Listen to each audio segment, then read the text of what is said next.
स्वागत है आपका हमारे channel true crime story Hindi में। दर्शकों, हम यहाँ पर रोज क्राइम की सच्ची घटना लेकर आते हैं। आप पहली बार हमारे चैनल पर आए हैं तो कृपया चैनल को सब्सक्राइब जरूर करें। चलिए शुरू करते हैं आज की सच्ची घटना। पति पत्नी का रिश्ता विश्वास का होता है जिसकी बराबरी किसी रिश्ते से नहीं की जा सकती, लेकिन प्रेमपाश में फंसी अंशिका कहीं की नहीं रही। तथाकथित प्यार की खातिर उसने अपना तो सुहाग उजाड़ा ही, उसे अपने मासूम बच्चे से भी अलग होकर जेल जाना पड़ा। मेवाराम यादव 8 जून 2018 को अपनी बेटी ममता की ससुराल थाना सिरसागंज के गांव इंदरगढ़ गए थे। वहां के किसी वैद्य से उन्हें अपनी दवा लेनी थी।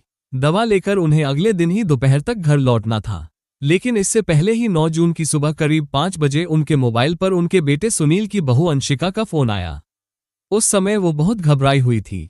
उसने कहा, पापा आप जल्दी से घर आ जाओ। सूर्यांश के पापा सुबह 3 बजे घर से दिशा मैदान के लिए गए थे, लेकिन 2 घंटे हो गए अब तक नहीं लौटे हैं। वो अपना मोबाइल भी घर पर छोड़ गए थे। बहू की बात सुनकर मेवाराम घबरा गए। उन्होंने बहू से कहा कि वो चिंता न करे, वे अभी गांव आ रहे हैं। बात बेटे के लापता होने की थी, इसलिए उन्होंने बेटी के ससुर यानी अपने समधी दिगंबर सिंह को ये बात बताई और अपनी बाइक उठाकर वापस अपने गांव नगला जलुआ के लिए चल दिए। इंद्रगढ़ से उनके गांव की दूरी बाइक से मात्र 30 मिनट की थी। रास्ते भर उनके दिमाग में यही बात घूम रही थी कि आखिर उनका बेटा सुनील चला कहाँ गया। घर पहुंचकर उन्होंने अपनी बहू अंशिका से पूरी जानकारी ली। अंशिका ने बताया कि वो सुबह 3 बजे के करीब दिशा मैदान गए थे। उस समय वो केवल अंडरवियर और बनियान पहने हुए थे। जब वो काफी देर बाद भी वापस नहीं आए तब मुझे चिंता हुई और मैंने घर से बाहर जाकर उन्हें खेतों की ओर तलाशा, लेकिन वो कहीं भी दिखाई नहीं दिए। सुनील मेवाराम का 28 साल का बेटा था। उन्होंने करीब 5 साल पहले उसकी शादी अंशिका से की थी। वह भी सुनील को खोजने के लिए जंगल की तरफ चल दिए। उनके साथ गांव के कुछ लोग भी थे। उन्होंने बेटे को संभावित जगहों पर ढूंढा, लेकिन पता नहीं लगा। जब वो वापस घर की तरफ आ रहे थे तभी रास्ते में मिले कुछ लोगों ने उन्हें बताया कि रेलवे लाइन के किनारे झाड़ियों में एक बोरी पड़ी है। देखने से लग रहा है कि उसमें कोई लाश है, खून भी रिस रहा है। इतना सुनते ही मेवाराम गांव वालों के साथ रेलवे लाइन की तरफ चल दिए। लाइन गांव से लगभग 200 मीटर दूर दक्षिण दिशा में थी। सभी लोग वहां पहुंचे तो लाइन के पास की झाड़ियों में एक बोरा पड़ा था। बोरे से जो खून रिस रहा था उस पर मक्खियां भिन भिन रही थीं। लोगों ने जब गौर से देखा तो खून की बूंदें थीं। ऐसा लग रहा था कि बोरी को कुछ समय पहले ही लाकर फेंका गया है। वैसे तो वो बोरी पुलिस की मौजूदगी में ही खोली जानी चाहिए थी, लेकिन बोरी देखकर मेवाराम की धड़कनें बढ़ गई थीं। बोरी के अंदर क्या है, ये देखने की उनकी उत्सुकता बढ़ गई थी। इसलिए उन्होंने गांव वालों के सामने जब बोरी खुलवाई तो उसमें उनके बेटे सुनील की ही लाश निकली। बेटे की लाश देखते ही मेवाराम गश खाकर जमीन पर बैठ गए और रोने लगे। उनकी समझ में नहीं आ रहा था कि उनके बेटे की हत्या किसने और क्यों की। इसके बाद तो ये खबर जल्द ही आसपास के गांवों में भी फैल गई, जिससे वहां तमाम लोग इकट्ठा हो गए। सभी आपस में तरह तरह के कयास लगा रहे थे। गांव के ही किसी व्यक्ति ने पुलिस को घटना की सूचना दे दी। सूचना मिलने के कुछ देर बाद ही थाना प्रभारी विजय कुमार गौतम पुलिस टीम के साथ वहां पहुंच गए। पुलिस ने जब लाश का निरीक्षण किया तो उसके सिर और शरीर पर तेज धारदार हथियार के घाव थे। इसके अलावा उसकी नाक भी कटी हुई थी। सारे घावों से जो खून निकला था उसे देखकर लग रहा था कि उसकी हत्या कुछ घंटों पहले ही की गई थी। रास्ते में जो खून के निशान थे उनका पीछा किया गया तो वह भी गांव के पास तक मिले। उसके बाद उनका पता नहीं चला। इन सब बातों से पुलिस को इतना तो विश्वास हो गया कि सुनील की हत्या गांव में ही करने के बाद उसकी लाश यहां डाली गई थी। थाना प्रभारी ने मृतक के पिता मेवाराम से बात की तो उन्होंने किसी व्यक्ति पर कोई शक नहीं जताया। तब थाना प्रभारी ने जरूरी कार्रवाई कर लाश पोस्टमार्टम के लिए भेज दी। मेवाराम उत्तर प्रदेश के जिला फिरोजाबाद के गांव नगला जलुआ में रहते थे। वो गांव में ही टेलरिंग का काम करते थे। उनके 3 बेटे और 2 बेटियां थीं। उनके पास खेती की 3 बीघा जमीन थी जो बंटाई पर दे रखी थी। टेलरिंग की कमाई से ही वो अपने 4 बच्चों का विवाह कर चुके थे। केवल छोटा बेटा सनी ही शादी के लिए बचा था। मेवाराम की पत्नी मुन्नी देवी की 3 साल पहले मौत हो चुकी थी। सबसे बड़ा सुनील पिछले 4 साल से दक्षिणी दिल्ली के फतेहपुर बेरी स्थित एक फैक्ट्री में सिलाई का काम करता था। ये फैक्ट्री रेडीमेड कपड़े एक्सपोर्ट करती थी। सुनील के दोनों छोटे भाई संजय व सनी भी उसी के साथ रहकर ड्राइवरी करते थे। फतेहपुर बेरी में ही सुनील की बहन पिंकी की ससुराल थी। वहीं पास में ही उन्होंने किराए पर मकान ले लिया था। मेवाराम ने सुनील की शादी 5 साल पहले फिरोजाबाद के गांव धौलपुरा निवासी वीरेंद्र यादव की बेटी अंशिका उर्फ अनुष्का के साथ की थी। सुनील का 1.5 साल का बेटा सूर्यांश था, जबकि संजय का अभी कोई बच्चा नहीं था। सुनील और संजय कुछ दिनों के लिए बारी बारी से अपनी पत्नी को गांव से दिल्ली लाते थे। अंशिका जब दिल्ली से अपनी ससुराल नगला जलुआ लौटती थी तो वहां से जल्द ही अपने मायके धौलपुरा चली जाती थी। मई 2018 के शुरू में सुनील अंशिका के साथ दिल्ली से अपने गांव आया। कुछ दिन गांव में रहने के बाद वो पत्नी व बेटे सूर्यांश को धौलपुरा छोड़कर वापस दिल्ली चला गया। उसके बाद 28 मई को दिल्ली से सुनील पत्नी को लेने आया। वो अपनी ससुराल से पत्नी व बेटे को अपने गांव नगला जलुआ ले आया। उसने अंशिका से कह दिया था कि 10 जून को दिल्ली चलेंगे, लेकिन दिल्ली लौटने से पहले ही सुनील की हत्या हो गई। थाना प्रभारी विजय कुमार गौतम मेवाराम से बात करने के लिए उनके घर पहुंच गए। पूछताछ में मेवाराम ने बताया कि सुनील सुबह 3 बजे दिशा मैदान के लिए कभी नहीं गया और न ही वो केवल अंडरवियर में जाता था। उन्होंने बताया कि उन्हें शक है कि सुनील की पत्नी अंशिका उससे कुछ छिपा रही है। इसके बाद थाना प्रभारी ने सुनील के कमरे का निरीक्षण किया तो उन्हें सड़क की ओर के दरवाजे पर खून लगा दिखाई दिया। खून देखकर थाना प्रभारी समझ गए कि सुनील की हत्या इसी घर में करने के बाद उसके शव को रेलवे लाइन के पास फेंका गया था। पुलिस ने अंशिका से सुनील की हत्या के बारे में पूछताछ की तो अंशिका ने रट्टू तोते की तरह ससुर को सुनाई कहानी दोहरा दी। थाना प्रभारी ने उससे पूछा कि सुनील नंगे पैर गया था या चप्पलें पहनकर।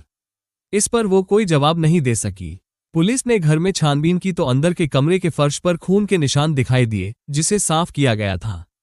इसके साथ ही उस कमरे के दरवाजे पर भी खून के छींटे साफ दिखाई दे रहे थे, जो सुनील की हत्या उसी कमरे में होने की गवाही दे रहे थे।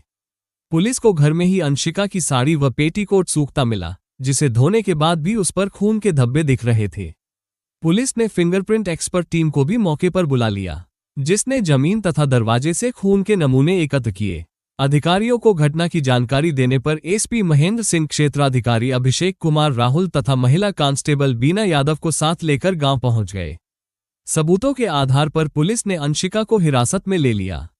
इसके बाद पुलिस घटनास्थल की कार्रवाई निपटाकर अंशिका और उसके ससुर मेवाराम को थाने ले आए। थाने ले जाकर महिला पुलिस ने जब अंशिका से उसके पति सुनील की हत्या के बारे में सख्ती से पूछताछ की तो वह टूट गई और फूट फूट कर रोने लगी। उसने अपने पति की हत्या की जो कहानी पुलिस को सुनाई वो इस प्रकार थी। अंशिका ने पुलिस को बताया कि उसने अपने दिल्ली के प्रेमी राजा और उसके साथी रोहित के साथ मिलकर पति की हत्या की थी।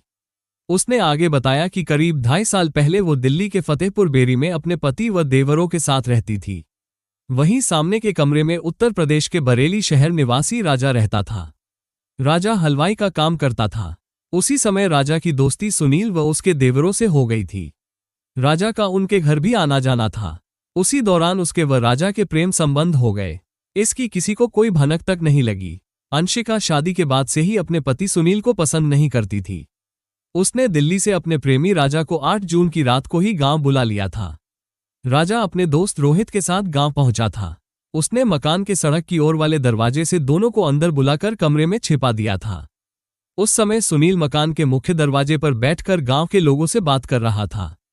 रात 12 बजे सुनील खाना खाकर जब बीच वाले कमरे में पलंग पर गहरी नींद में सो गया, तभी उसने करीब 2 बजे प्रेमी व उसके दोस्त के साथ मिलकर सुनील को सोते समय दबोच लिया और उसका मुंह बंद करके अंदर वाली कोठरी में ले गए, जहां कैंची व डंडों से उसकी हत्या कर दी गई। इस बीच अंशिका सुनील के हाथ पकड़े रही। सुनील की हत्या के बाद उसकी लाश को एक बोरे में भरकर राजा व उसका दोस्त रेलवे ट्रैक के पास झाड़ियों में फेंककर दिल्ली वापस चले गए।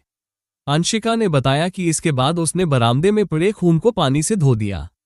उसके कपड़ों पर भी खून लग गया था, इसलिए उसने कपड़े धोकर डाल दिए।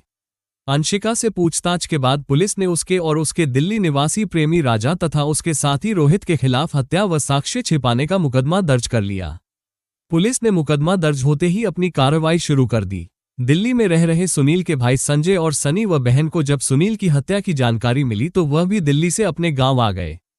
संजय और सनी को जब पता चला कि अंशिका सुनील के कत्ल में राजा और रोहित के शामिल होने की बात कह रही है तो वे चौंके, क्योंकि 8 जून 2018 की रात 11 बजे राजा उनके साथ था। 9 जून की सुबह 6 बजे भी उन्होंने राजा को दिल्ली में देखा था। मेवाराम ने यह बात थाने जाकर थाना प्रभारी विजय कुमार गौतम को बता दी। इस पर पुलिस ने एक बार फिर अंशिका से सख्ती से पूछताछ की।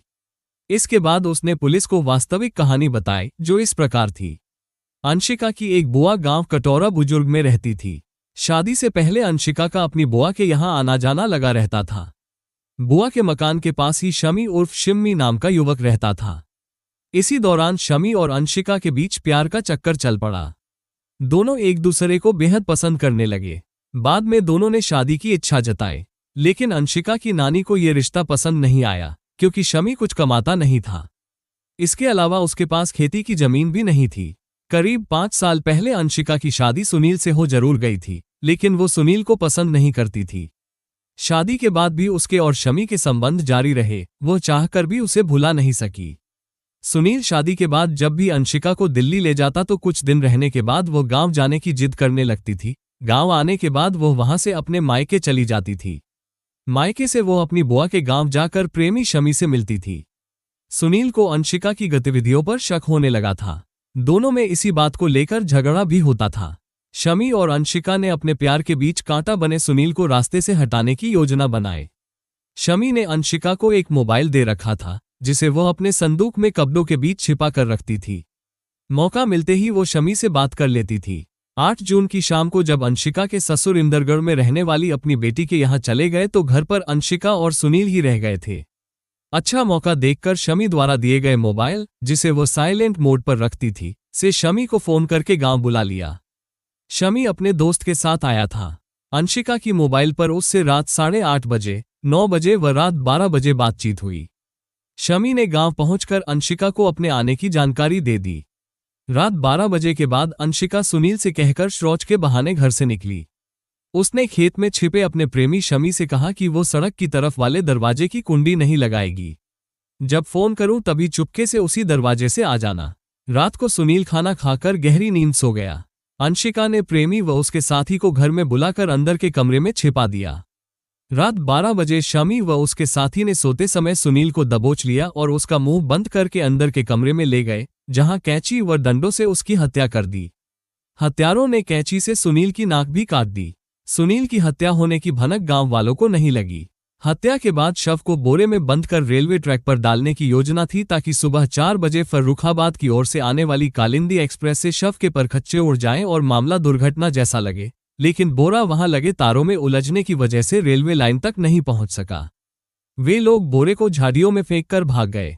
इसके बाद मेवाराम ने थाने में नई तहरीर देकर सुनील की हत्या के लिए अंशिका, उसके प्रेमी शमी तथा उसके अज्ञात साथी को दोषी बताया।